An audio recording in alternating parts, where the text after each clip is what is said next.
શહેરમાં ગોરવા લક્ષ્મીપુરા રોડ વિસ્તારમાં થોડા દિવસ પહેલા અકસ્માતનો બનાવ બન્યો હતો।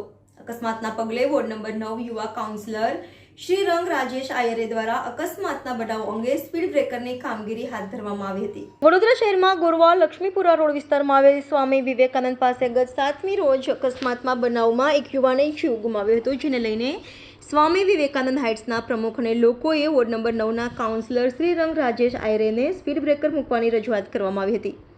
આ રજૂઆતના આધારે વોર્ડ નંબર 9ના કાઉન્સિલર શ્રીરંગ આયરે દ્વારા વડોદરા પોલીસ કમિશનર અને વડોદરા મહાનગરપાલિકાના કમિશનરે રજૂઆત કરવામાં આવી હતી।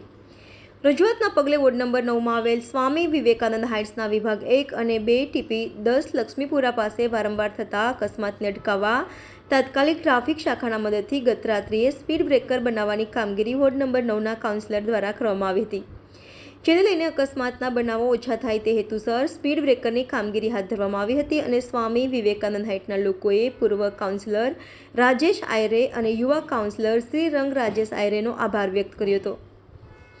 Reporter Rahul Rajput, YNN news, Vadodara. મારા વિસ્તાર વોર્ડ નંબર 9ની અંદર રવિવાર 7 તારીખના દિવસે જે દુર્ઘટના બની હતી અને જે ડમ્પર ચાલક દ્વારા વિસ્તારના જે 2 રહીશો અકસ્માત થયા હતા, એમાંથી એક અકસ્માતને કારણે એક જે વ્યક્તિ હતા એમનું ઘટના સ્થળે મૃત્યુ થયું હતું અને જે બીજા વ્યક્તિ હતા એમનું ગંભીર ઇજાઓ થઈ હતી। તો તેને ધ્યાનમાં રાખીને અહીંયાના તમામ રહીશો એટલે કે સ્વામી વિવેકાનંદ 1, 2 સાથે ગોપાલબાગ, મીત બંગલો, અહીંયા કાશીધામ, તમામ લોકોએ અહીંયા રજૂઆત કરી હતી કે અહીંયા જે ટીપી 10નો જે મુખ્ય રસ્તો છે ત્યાં બમ્પ બનાવવામાં આવે। તો ટ્રાફિક શાખાની પરમિશન લીધા બાદ ટ્રાફિક શાખાએ અહીંયા પરમિશન આપી છે। ત્યારબાદ કોર્પોરેશનના માધ્યમથી આજના દિવસે અહીંયા બમ્પ બનાવવાની કામગીરી ચાલુ કરી દેવામાં આવી છે।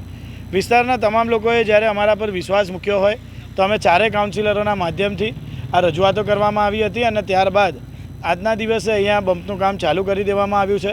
ટૂંક જ સમયની અંદર અહીંયા જેટલા પણ જે અહીંયા 5 રસ્તા જે કહેવાય એ 5 રસ્તા પર અહીંયા રોડ પર બમ્પ બની જશે। એટલે જે પણ બમ્પ બની જવાથી દુર્ઘટના ઘટતી નથી, અમે પણ જાણીએ છીએ, પણ અહીંયા જે દુર્ઘટના થતી હતી એ અટકે એવો અમારો પણ પ્રયત્ન છે અને સાથે ટ્રાફિક શાખા દ્વારા પણ આવનારા સમયમાં જે પણ નવા પ્રયત્ન કરવામાં આવશે। જે પણ ટ્રાફિકના નિયમો અનુસાર બમ્પ તો બનાવી દીધો છે, સાથે ટ્રાફિક સિગ્નલ હોય કે ટ્રાફિકના પોલીસો દ્વારા અહીંયા દેખરેખ રાખવામાં આવે તો એવા તમામ પ્રકારની કોઈ વ્યવસ્થા કરવામાં આવશે એવું ટ્રાફિક શાખા દ્વારા પણ અમને બાંહેધરી આપવામાં આવી છે। એટલે હું ટ્રાફિક શાખાનો ખૂબ ખૂબ આભાર માનું છું।